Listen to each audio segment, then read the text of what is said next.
base has a chain link fence that you could just break through. Sneaks in and flies away undetected. You got it, boss. Tranquilo. So Seagal hides behind this tree while Nose Picky single-handedly takes out roughly 100 terrorists using hand-to-hand combat, guns, flash dance, and random fucking explosions. He then realizes he's too good for this movie and does a kamikaze charge on a fucking dirt bike while blowing everyone away with a full automatic before blowing himself and everyone within a 30-yard radius up. While that's happening, Seagal has a classic showdown where he uses a metal pole versus Rey Mysterio Jr., who's armed with a tripod. Yes, the entire fight is as stupid as it sounds. Then it turns out the traitor also backstabs the terrorists and isn't gonna bomb anyone, so this entire movie is completely pointless. But whatever, so Seagal frees his partner. Should have just taken the plane in jail. It's kind of not my style to leave people behind. He then immediately leaves him behind. I'm sorry, buddy, but I didn't make it. Oh well, Seagal's in the invisible plane, and the traitor goes after him in an F-16. Wait. Why is the traitor backstabbing the guys and then re-backstabbing Steven Seagal? You didn't see that twist coming? I didn't. I actually did not understand it. I guess for Steven Seagal, he's basically writing this to be like, you know, we gotta do a plot twist here, but like he's not clever enough to write like a normal plot twist. So he's just subverting expectations just to do it. You know what I mean? Like there is no motivation behind the actions that this villain is doing. Some men just want to see the world burn. If you're wondering why, who fucking knows? It makes zero sense and the movie never explains it. It's an intense cat and mouse game. Try to lock onto this. Until Seagal does the insane move of just pushing the invisibility button and easily wins. And if you're wondering what happened to him, don't worry. The military ended up sending more planes and blew him the fuck up.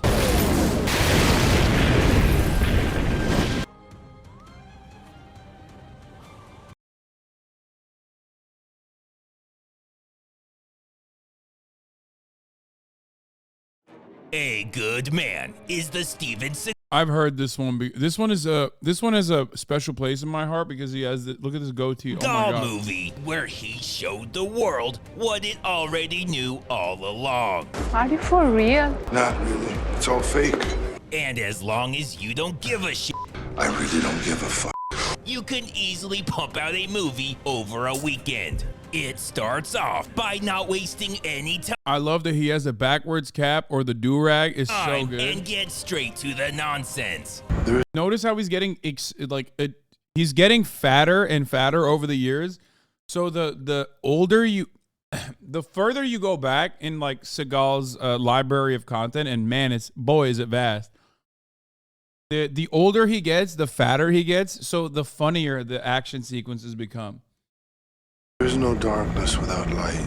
Without light, all you have is darkness. I have both within me. No, he doesn't. But don't worry, because somehow it's all downhill from here. Yeah, it's impressive. He proves it by not even finishing the opening credits. You're about 20 miles off from target. Before taking off to lunch. Is there any good restaurants around here? It's a Seagal movie, and he doesn't do second takes, so they were forced to just go with it. Yeah, that's the negative on the restaurants go. Seagal immediately had that man killed. He's the leader of an elite group of something they never bother telling us. What the fuck is that? And his target is An Islamic fundamentalist, a Chicom arms dealer who finances terrorist activities. and lives in Romania. In order to take out such a versatile villain, he puts together an elite team of the biggest action stars who will agree to work with him. Well, we gotta go. So, the Pretendables plan to infiltrate the enemy's base using stealth and only take out the guards if completely necessary. But something about this unconscious and defenseless guard really pisses Seagal off, so f the plan. Now that What? Seagal's got a taste of human blood, his partner knows things are gonna get fucking weird, so he gets the hell out of there. The first thing Seagal does is his trademark sword slap with the sword he magically has now, before stuffing it down his shirt for reasons I don't want to know. Then he peeks through the window and sees a bunch of women and children. Jackpot! He blows the door open and rains down hellfire on any poor son of a bitch that happens to be in there. Even though the target leaves, The most realistic American special op. Seagal doesn't give a shit cause he's in the fucking zone. He orders a drone strike to eliminate any witnesses. But he's already done a lot of walking today, so instead of getting out of the blast radius, he tells this little girl he gets that her dad's dead, but we all got problems, now get over here, and uses her as a human shield. Then, after she takes the brunt of the explosion, This is where mama at. Just kidding, mama and dead. pile drives her of the explosion, he does the biggest dick move and pile drives her into the fucking ground. Oh no! No! He fucking slammed her. It's called this move is called the Alabama Slammer. You really thought you were gonna be saved, huh? Where mama at? Mama dead. And now you dead too. You really think I'd let a young terrorist get away? Biggest dick move and pile drives her into the fucking ground. Now, it's 2 years later, and Seagal still has recurring dreams where he's Humpty Dumpty being put back together before waking up in a cold sweat. Some things never change. His neighbor needs him to break into her apartment, Are you locked out? which is so crazy because he was planning on doing that anyways. He brings his service dog to try and fool them into thinking he's a real person, but his cover is blown when he couldn't even think up a fucking name. What's his name? I just never named him. Later, Seagal What? goes to scope out the local kindergarten, but What?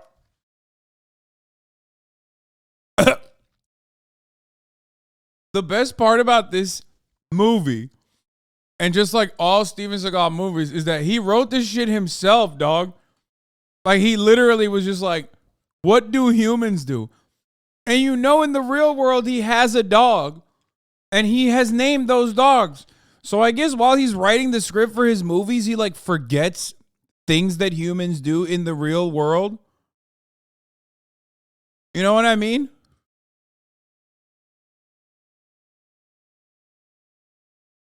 This is a dog. I forgot to name it. I don't even know what the name of this dog is. But I've had this dog for 25 years. My dog's name is Dog. His mind palace is a vacuum. It's just like, how do you forget the top of the hour ad break, for example, like when you're writing a screenplay, right? Because at the top of the hour, there's a 3-minute ad break. Everybody knows it. You know it. I know it, right? Like, we're always thinking about it, except none of you actually thought about it, and I debated all of you, right? But fear not, like, you can avoid the top of the hour ad break by subscribing for $5 or for free. Where mama at?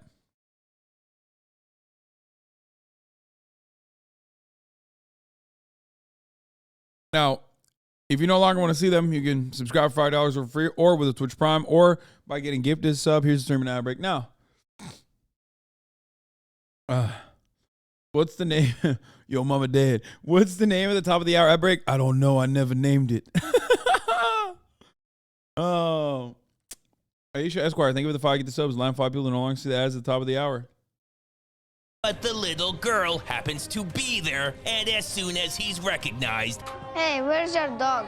he turns around and gets the out. This He's is her tactically brother evading. who's already heard all about their creepy neighbor. That's the man I've been telling you about. Seagal makes a beeline to this church to establish an alibi and has finally mastered the art of blending in by telling the priest that he's just browsing Just looking around. like it's a fucking furniture store. Then, because he's so into adults, his next stop is a strip club where he ignores all the strippers and randomly assaults the customers. When Seagal returns home, What? he runs into these guys who want to know why he killed their friend in the strip club. So he apologizes and tells them things just got out of hand and, just kidding, he pulls a sword out of his ass again and murders the fuck out of them too. Then he drops incense that he carries around at all times just to be a prick and annoy the police. Then he makes his escape by teleport waddling away. Now the police show up and do exactly what they're trained to do. Again with the incense. Talk about how awesome Seagal is The killer obviously is very skilled with a knife. and how anyone who gets in his way is fucked. Warning. But the question is, a warning to whom? The local Russian mafia boss has a meeting with the local Chinese mafia boss, and wouldn't you know it, it's the Chinese Okay, none of this, and I mean none of this, have anything to do with anything else that has happened on the plot so far. Like, it's just like a mishmash of different movies.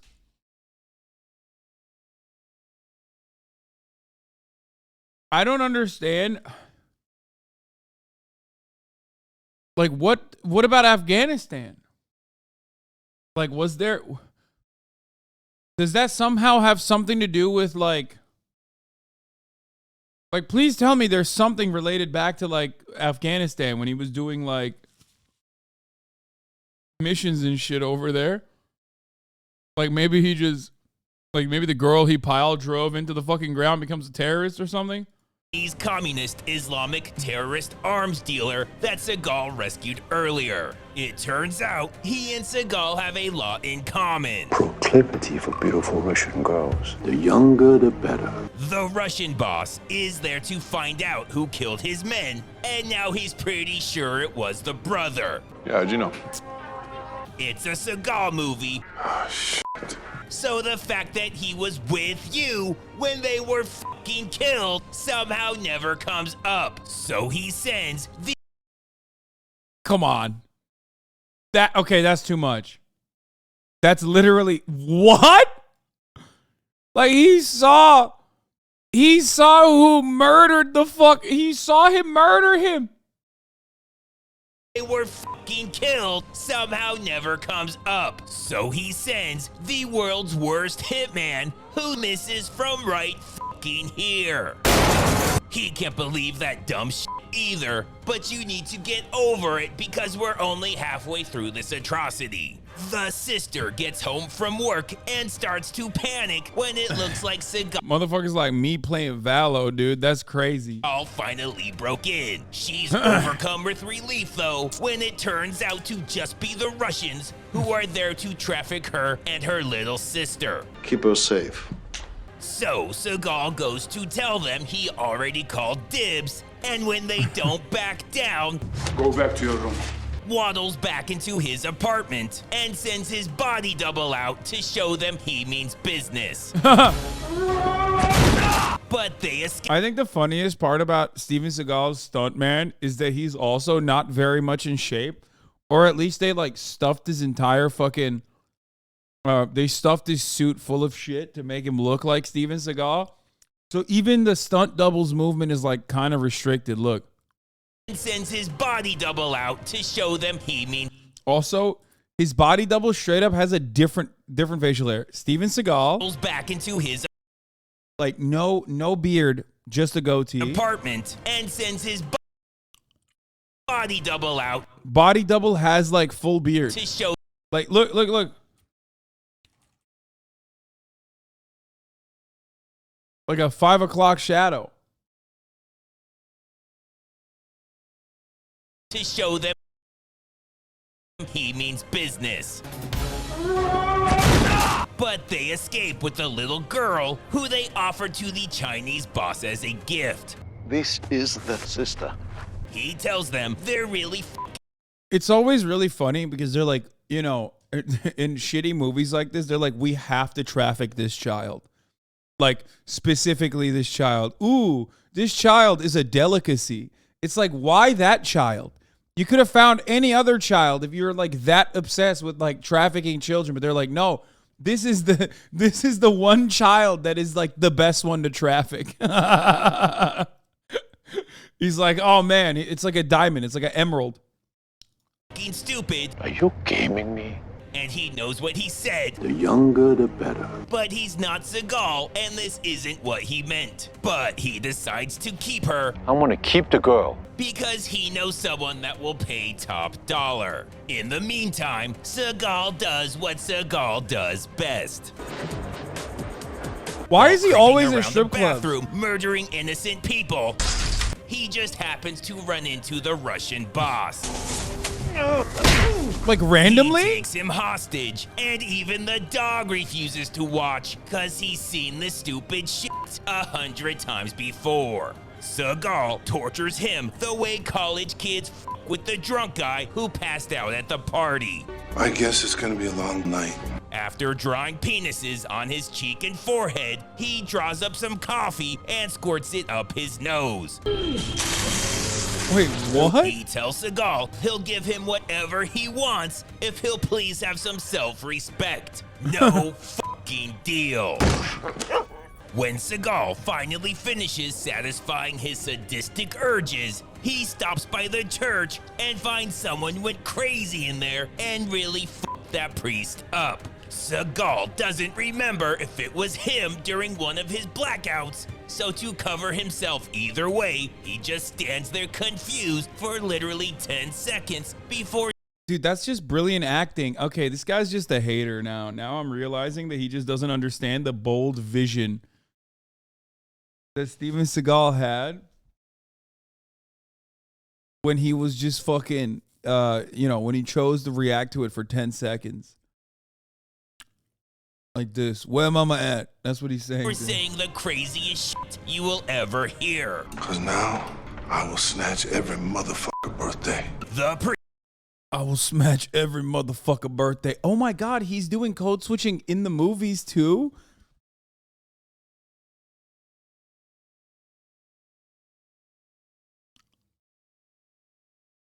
He can't stop himself. Priest has no idea what the f that's Not everybody going for a ride. Where mama at? supposed to mean, and is hoping he's not just suffering a massive concussion or died and this is hell. Now it's 12 hours later, and not only has Seagal not even snatched one motherfucker birthday, I will snatch every motherfucker birthday. but he's barely moved from that spot. Since Seagal's been standing there, the brother was taken prisoner, escaped by taking the hinges off a sliding door, jump kicked a cop into. Oh wait, brother. The brother's also another one of my favorite like shitty action show tropes is that like the brother also suspiciously good at karate. You know what I mean? Out of nowhere. This movie is S tier in Belarus, bro. This movie is S tier in America. Fire and flew Immediately, the most flammable material. This cop's jacket is made out of the most flammable material known to into man. fire. Like, it lightly hits the back of the fucking cab and catches on fire immediately. And flew through the air like the fucking Matrix. But spending 12 hours packing this fucking bag is cool too, you lazy f. So anyways, he goes to the Chinese leader in order to buy the little girl he's selling. He Oh, means ew. They like dressed her up too. What the fuck? rescue because he definitely knew it was her. But it turns out I changed my mind. he's selling her to Adam Scott instead because he's a much bigger celebrity, and that's just the kind of shit Adam Scott does. That's when Seagal drops What the the fuck? bombshell. I lie for a living. No, not that. Everybody knows that. I mean the other bombshell. I'm not a man. Motherfucker. We'll talk about that later. The bombshell is that he was the one killing his men and leaving the incense. I'm Guaylo. Except they weren't What? his men, they were the Russians, We're going to be out of Russian soon. so he has no idea what the fuck he's talking about. So it is. Seagal takes advantage. What is that move? It is what it is. Yeah. I'm gonna snatch a motherfucker birthday. What the fuck he's talking about. So it is. It is what it is, motherfucker. Seagal takes advantage of all the confusion and the bad guys insisting on aiming and looking when they shoot, and randomly blasts around the room, which kills the guards and Adam Scott. Still not satisfied, Oh, thank God the knife. Thank God he took the ass knife out, dude. I was worried. I was like, where the fuck is the ass knife already? Emily Schmemily, thank you for the 5 tier and gifted subs, by the he way. chases down a production assistant and chops his fucking hand off. Then Actor Seagal and this guy slap each other's swords for a while. Dude, this is the best part because it, like, again, remember, there are so many incredible parts in a Steven Seagal movie. But one of the objectively best parts of a Steven Seagal movie is when you, in the rare moments, get to see him in action. And whenever he's in action, you can tell, like, you can tell this guy has never moved. I don't mean like done hand-to-hand combat. I don't mean any of that. I mean like just moving in general. He is so stiff. He is so out of shape. And it is fucking hilarious that he insists, like, he's a really bad actor regardless. But like, somewhere along the line, someone decided he was going to be an action hero. Okay? And he had, unironically, 35 years to train for these roles. And he just never did. I find that to be truly inspirational. Okay? Straight up. I'm not even lying to you. I'm not even kidding. I'm not being sarcastic. I find that to be inspirational. That he had literally 3 to 4 decades of action movie experience to like actually get himself in shape to just be like, I don't know, at least someone who can convince you that they're capable of walking, capable of running, capable of throwing their fucking hands around every now and then. And he just never did it. He progressively got fatter. After Seagal and this guy slap each other's swords for a while.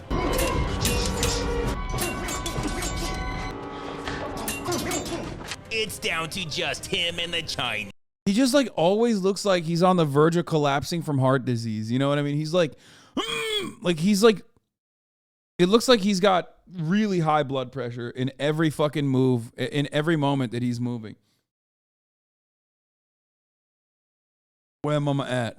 Chinese boss. He shows us that they don't call him Confucius for nothing. Look at the total summation of your whole life. Is this it? Well said. Bro, he went from where mama at to like, oh my God, he has an Asian. He switched up to an indiscernible, like whichever Asian country. We don't know all of them. Okay? Bro, that's crazy. Bro, he code switches in movies too. I did not know this. He code switched to general Asian dialect, okay? Total summation of your whole life. Oh, why? Yeah, it's not even like, oh, this is like a Chinese person trying to speak English. This is not a Japanese person speaking broken English. It's not a Korean person speaking broken English. It's just the entire East Asia. All of it. Okay? So fucking awesome, dude. So versatile. So good. Just your entire life. Is this it? Well said. You? No, it wasn't. They go back and forth with this stupid shit. It took an adversary to show me the significance of life and death. Until Seagal's watch beeps to let him know the movie's hit 90 minutes and he's working for free right now. Chris Brown canceled for domestic violence, but you support Seagal? How? What? Yeah, you know what it is? It's because I love Steven Seagal. He's just a brilliant actor. That's what it is. Clearly, I love supporting Steven Seagal. That's hypocritical.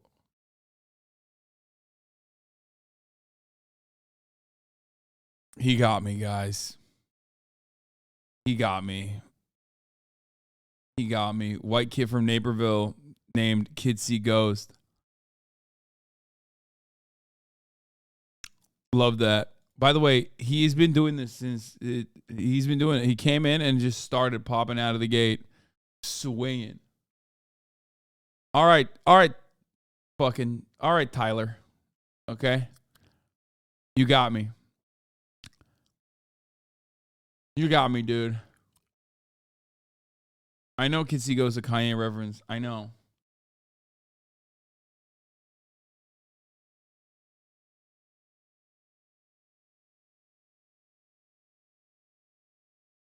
Kanye is a good billionaire. Kanye is a great billionaire. Yeezy can fix the system. People don't listen.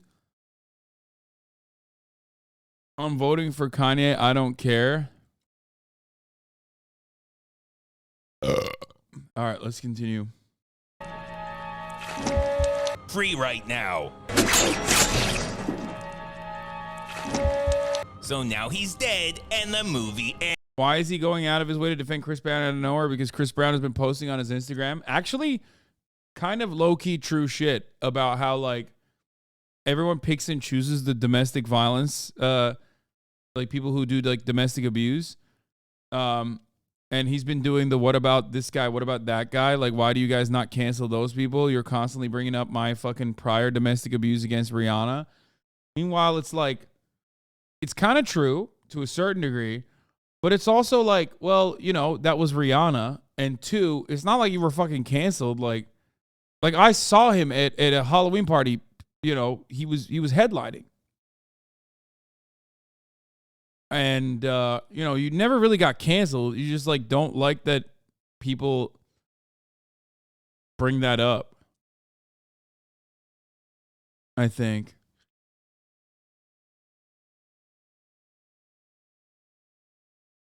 Yeah, I think he's just mad that people bring it up. And he was also a repeat offender, from what I understand. Anyway, let's continue. Who cares? I mean, I'm not defending Steven Seagal regardless. He's very clearly making fun of him. Nope. Fuck you. A Seagal movie can't end without a giant middle finger to the audience. When they get back home, she tells her little sister, sorry, but I'm banging Seagal now, so you need to get the fuck out. Why? This scene is very important, so you never forget how terrible of a human being Steven Seagal is. What? Well, I'm sorry to hear that. Dude, this is so awesome. Wait, Steven Seagal versus Van Damme, unbiased, marked for death, hard target? Jean-Claude Van Damme and Steven Seagal are the world's biggest and largest action stars of all time. Scholars have debated for decades who really is the best. Yeah, Jean-Claude Van Damme actually is the best. So that's it. Yeah, we're going to watch the Mr. G video in a second. Today, we settle the debate once and for all by pitting Van Damme's hard target against Steven Seagal's marked for death in a completely objective and unbiased 12-round matchup. May the best... How the fuck does his hair stand like that? Like, I tried and it never was... I was never able to get my hair to stand like that when I had long hair. Man or Seagal win.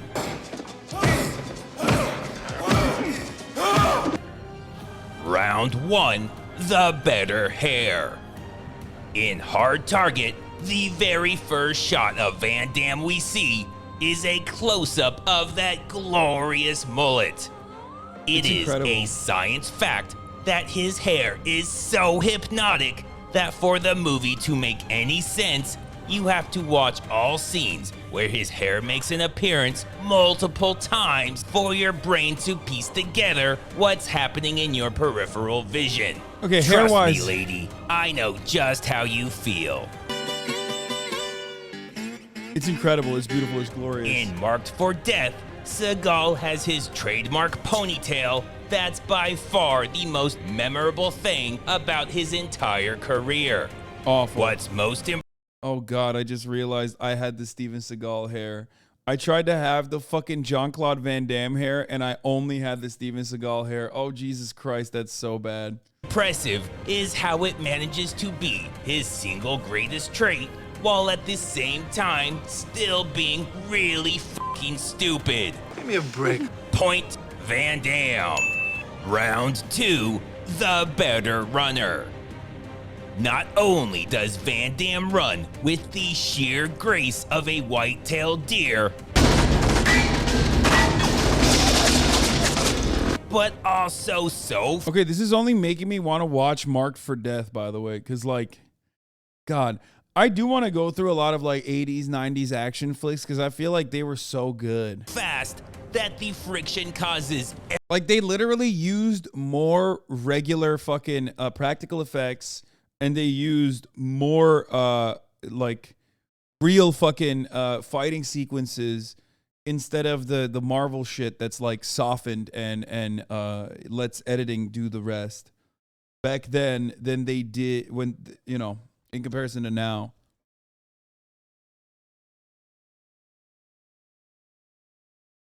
Not that it matters for Steven Seagal because he never did it, so it doesn't really matter, but everything behind him to burst into flames. But that's not all. While running, he also does spontaneous twist flips. He doesn't even mean to do it. It just that's happens. insane. Why did he do that? Seagal heard the criticism of his running in Above the Law, and even though he felt betrayed by the mockery he received.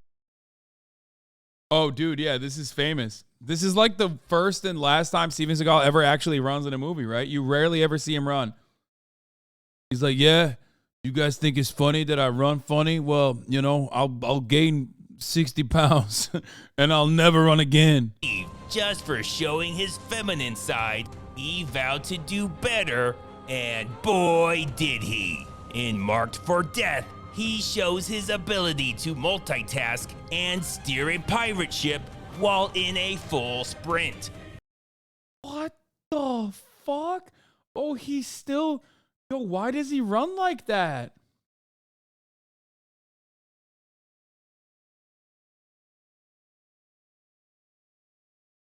Even though it's absolutely hilarious. I've only seen the first one. I've only seen the first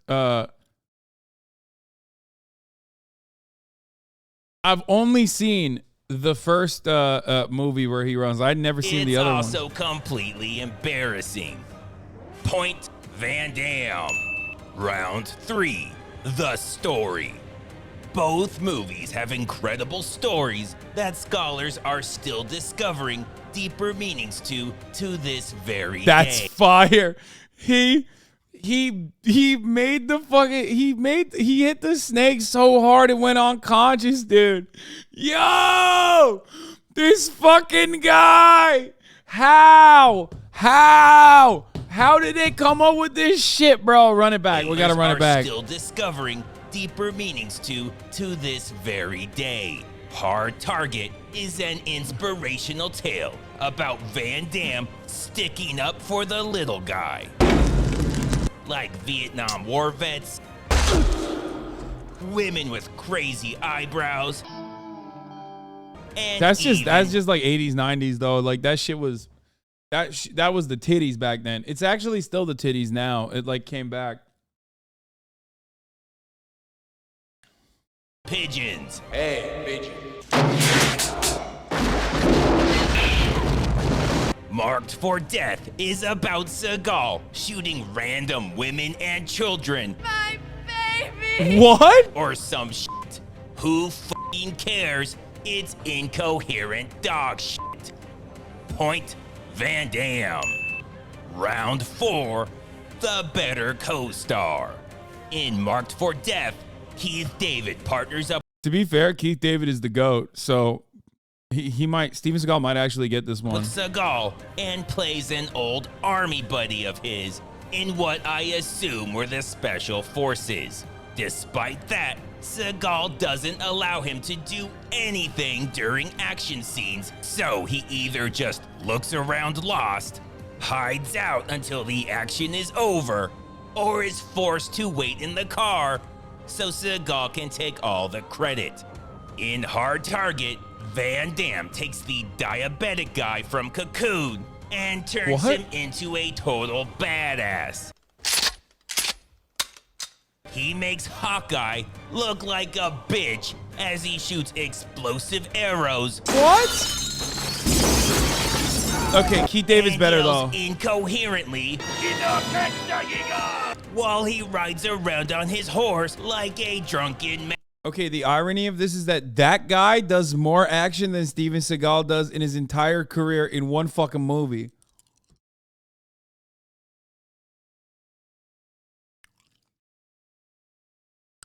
Where mama at? Madman.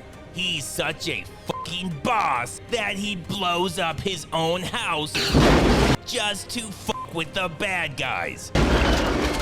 Near the very end, he gets stabbed in the chest, but is saved by his rampant alcoholism. This real catastrophe. Fuck yeah. 5 points, Van Damme. Round 5, the better villains. In Marked for Death, the main villain is a Jamaican drug dealer who goes by the name Screwface. And I everywhere. I'm serious, that's his name. What? If that's not bad enough, there's actually 2 Screwfaces who are secret twins. Killing me, brother? Oh yeah, they also do voodoo. Oh, dude, of course. Of course. The 2 screw faces is like classic. Again, you got to write like a plot twist and you couldn't come up with anything. All of the Steven Seagal movies, plot twists literally come like they feel as though they just came up with it on the spot while they were filming. You know what I mean? They're like, yeah, what if there was not 1 but 2 Jamaican voodoo guys? You know what I mean? Me want the punani. Steven Seagal, also Jamaican.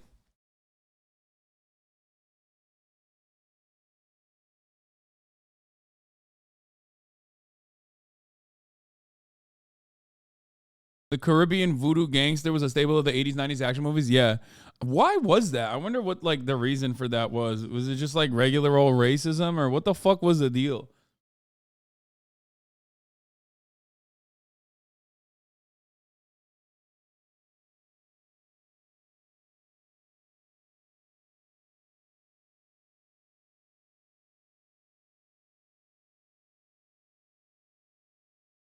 Now, obviously, it's like regular old racism, but like, why specifically that?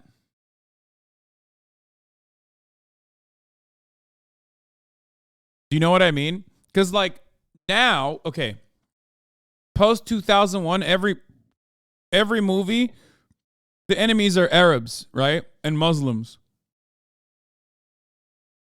Early 90s to 2000s, every enemy is like usually every bad guy. Cold War, every enemy is Russian. And then like I would say 90s, early 2000s, every enemy is just black people in America. You know what I mean? Like regular black people. There was an era where they had like like Serbs and shit too. It's just like whoever the State Department has like marked as the enemy to the public is oftentimes like the main enemy in movies. I'm not saying it's deliberate, So that's why I'm wondering, like, what the fuck was it specifically? Because you're right. There was like an 80s, 90s era where there was a lot of like Jamaican voodoo guys and shit that were like the scary Jamaican guy.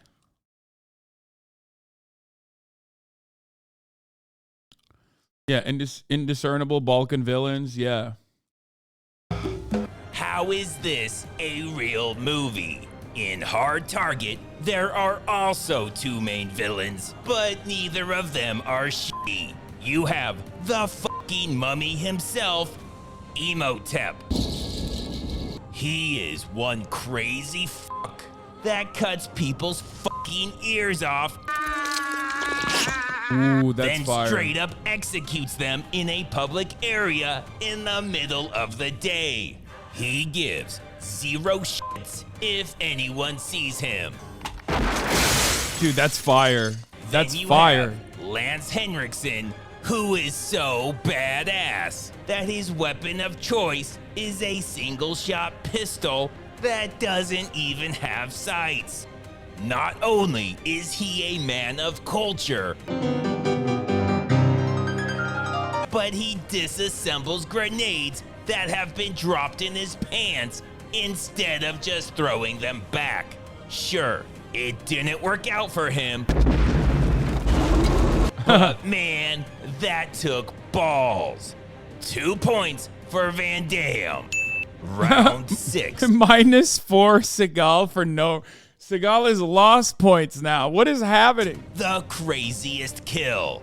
In Marked for Death, Seagal busts into this random guy's apartment for no reason and viciously attacks him. Oh, come here, I just want to talk to you for a minute. Then, this fucking weirdo who... Unbiased, by the way. Okay, this is definitely unbiased, okay? The fact that they're even matching up Van Damme against Steven Seagal means that there is like, it's unbiased. Because there is not a single planet.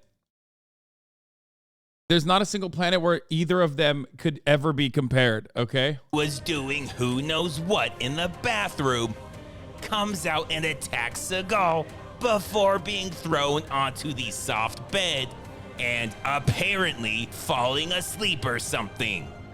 Then he wakes up and realizes it wasn't just a terrible nightmare and that he really is in a Seagal movie. That reminds you? And does the right thing by jumping out the window. In Hard Target, there are so many badass crazy kills, but I'm going with this one, where he slides realistically across this is a the famous ground before shooting the mummy 30 times. This is a famous scene, isn't it? In the fucking torso and then kicking him from the ground. A whole fuckload of points for Van Damme. Round 7, the best line. Whether Van Damme's giving a heartfelt story about where his name came from. What kind of a name is Chance? Well, my mama took one. Or outside. By the way, back in the day, another permanent staple was like the foreign white guy who just had like the deepest of accents. And you could have these motherfuckers star in movies, be the main hero, be the main character, or like objectively a gigantic person. It was so crazy that like indiscernible accents were such a thing that we had our very own version of that. You know what I mean? I'm not talking about Arnold. I'm not talking about Van Damme. I'm not talking about Dolph Lundgren or whatever it is. I'm talking about Sylvester Stallone, motherfucker. Like, that was so poppin' that we literally imported our own, okay? We imported our very own indiscernible fucking juiced up muscle hero. Adrian!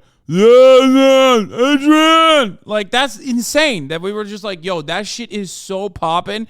We need to get a guy from Philadelphia. Any guy.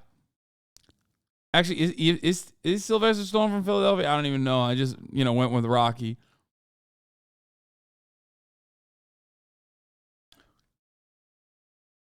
Is he from New York City? My boy!